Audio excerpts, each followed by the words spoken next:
There's many people that get very impressed by the success of Apple Inc. And what they don't realize is the genius behind it knew what would forecome. And what they don't really realize is the genius behind it had this exact plan. He knew what was going to happen. And not many people know this, but the true founder of Apple Inc. was actually Johnny Appleseed himself. Johnny Appleseed was a marketing genius, okay? He knew that he had this company in his head that he was going to create. And because of that, he wanted to plant apple trees just everywhere all over the world. He wanted to make Apple a household name so that when people thought of the word Apple, they would think of his company that he would create.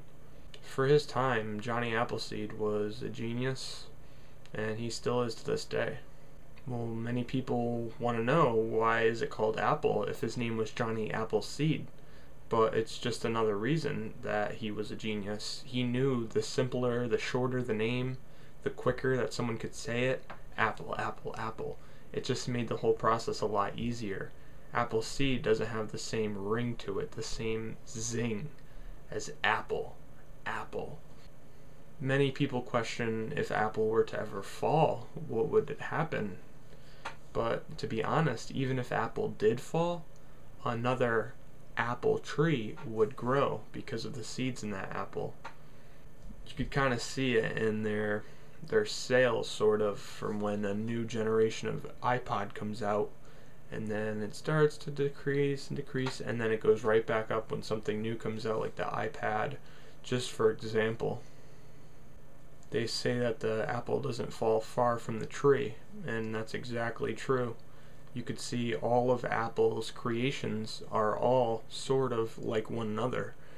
You could even say the iPad is just a larger iPod, and the iPod is just a smaller iPad.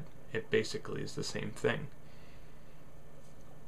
I can already tell in the future they're going to have TVs the size of 72 inches, and it's just going to be a giant iPad. You know, it's just going to be different sizes. Everything's going to have the same features. It's just going to be a different size screen. You're going to have a 10-inch, a 20-inch, a 30-inch, and the prices are going to be outrageous as they are now, but that's what you get. So I hope I taught you guys a little something about Apple.